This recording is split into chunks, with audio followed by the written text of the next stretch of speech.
Hey everyone, welcome back to the channel.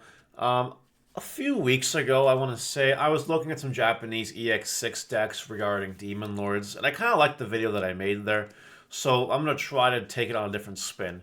BT17 has recently come out in Japan. We're seeing first place decks at locals and whatever, and Evo Cups, and I want to kind of take a bit of a generic snapshot of the meta. Now, the reason I do this is A, to kind of know what's out there and what's working, but B, it's for my own, like, card shop safety, so to speak. What I mean by that, I'll look at, like, future decks that are doing well, take a look at some cards that are being featured in those decks, and if I can see a correlation, like, yeah, maybe these cards will go up because this deck is doing really well, or maybe this card's too high risk, I don't want to bother it, or maybe this was why this card is spiking right now. You know, it's all good information to have, and I like that information. It helps make me a little bit of money here and there. So that's what we're doing on today's video. We're going to be looking at the Japanese BT17 meta at a snapshot distance. And again, there are more thorough people that do a more thorough job on this, but I want to review what stands out to me.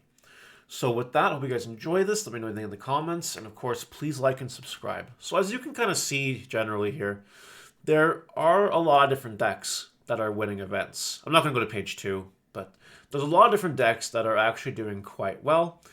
Seems very varied, so to speak. However, there are some decks that stand out that don't really use BT17 cards. One of the standouts here is Numamon. As you can see here, this is just one of the Numamon decks that I took that, you know, it topped. Look, it's the same BT15, BT16, BT17. Numamon decks are continuing to top. They're continuing to do well. Another one here, same thing, so to speak. And another one here, same thing, so to speak. Like no BT17 cards that I saw there. Just the same old stuff. Now, this could mean that Bandai is going to give us a ban list at some point, and then they're going to hit some cards from this deck, simply because it's been very powerful for three formats, BT17, 16, and 15. So not exactly the safest thing, but can we see common trends? Certain cards that are being used a lot? Well, yeah, you can. Because Ukomon is so popular, Digimon Emperor is really popular. Opponent's turn when opponent's level 3 Digimon moves from the breeding area to the battle area, gain 2 memory. So anyone that's trying to do Ukomon strats sort of gets punished by Digimon Emperor, right? Imagine if you stick multiples of those on the board. So maybe like grabbing Max Verdi Digimon Emperors isn't such a bad idea. You know, just as a for instance, right? So there's stuff here to look at. Numamon is definitely still tearing up the scene. What about Magnamon X? Well, it's also still tearing up the scene. As you can see, this one doesn't play any of the new cards. Yeah, it plays Blue Scramble and it plays the promo Flame Dramon, because that card's really good with Armor Purge and Raid, and you trash security. Nice card. But, like, that's not a BT17 card, so to speak. That's just a promo card, right?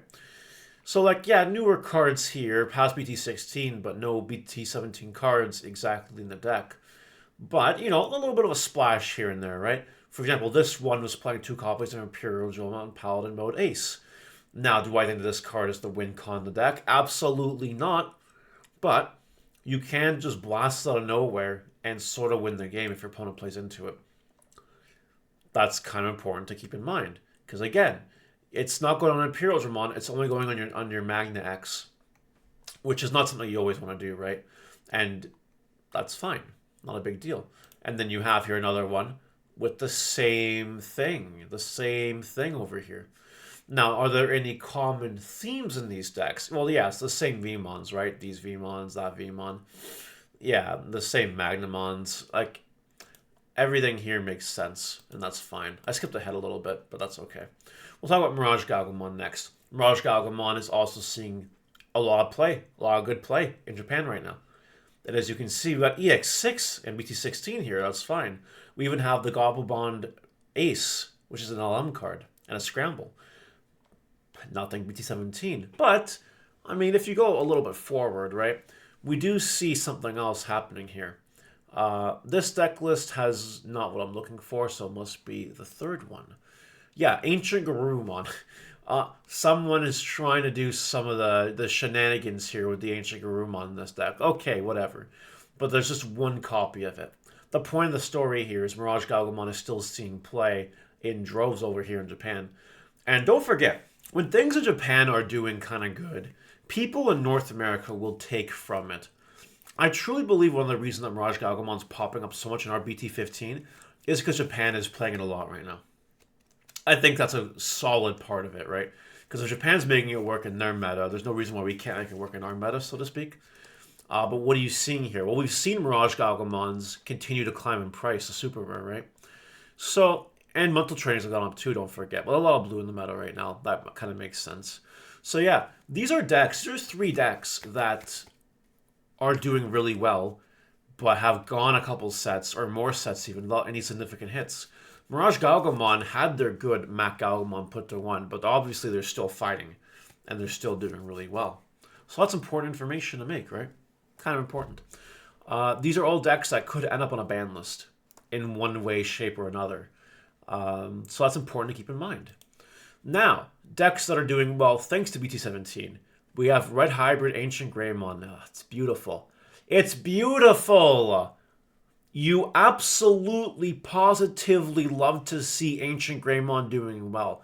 I am loving life. I cannot wait for BT17. Oh my god. Yeah.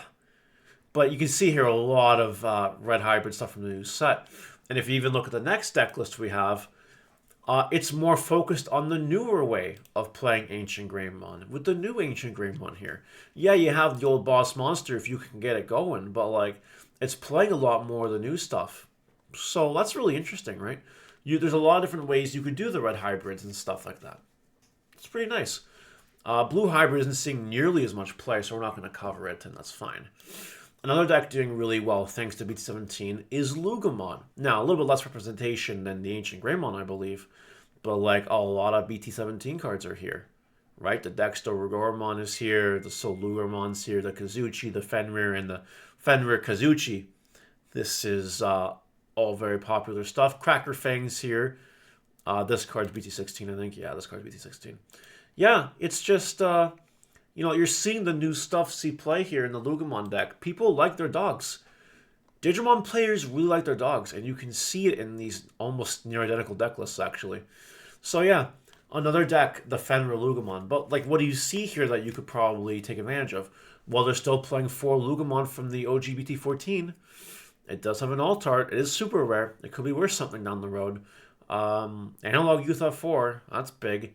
You know what I mean? Just random stuff you could probably pick up and maybe save yourself a few bucks down the road by getting the cards early. It's okay. And lastly, what about the stuff that's doing okay, that's not seeing as much top representation winning, but is actually seeing play in Japan? Well, of course, Diaboromon is seeing play. Of course. Now, it hasn't won many locals in Japan. That's okay. But you can see a lot of the new cards seeing play here. BT17 and Furmon here, and that's it. The Karamon is BT17 as well, and the Egg BT17. This deck, Armageddon, sure. Got a lot of boost from the EX6 set, with this Diboromon being crazy good. And then you have the LM Cyberdramon Ace. A lot of stuff here. Notice that this Diboromon list is not playing the alternate art WinCon. He's playing Diboromon without the WinCon. That's a testament to just how good Diboromon could be when you're not even trying to play the WinCon because it's a bit gimmicky. You can play everything else and do fine. That's a beautiful thing. That's great. There's nothing wrong with that. And it's nice to see, honestly. What can we see here that's investable? Well, Karamon for BT3 is investable for sure. And you have things like Diboromon Ace that you could start picking up now in preparation for that. So yeah, really, really cool stuff. Honestly, love to see it. Then we have Shine Greymon. I just could not pull up Shine Greymon here. It's playing the new Rise Greymon, the new Shine Greymon, and the new Shine Greymon Ace. And as well the new markers as well. And I guess Scrambles. But yeah, Shine Greymon's still OTKing and has that little bit of a control aspect with the new one and the Ace and all that if you need the control. There's nothing wrong with that. But what can you invest in? Is there anything that's worth investing in? I mean, maybe, kind of, not really. That's a lot of cons and whatnot. If you really want to invest in something, maybe it's the Shine Greymons, maybe it's the Altar Marcuses. But that's about it for that. And finally, I'm going to make someone's day and mention Gallantmon. Gallantmon is winning locals in Japan. I can't remember if it was like 1 or 2 or whatever, but it is seeing play. Not granted, not a lot of new cards are seeing play, right? The BT17 War Growl is here. The BT17 Takudo is here, and the BT17 Gallantmon Crimson Mode Ace is here. But it's not even playing the new Gallantmon, right? It's not even playing either Gallantmon except for the BT13 one, which is ironic because it's the most spotchable Gallantmon.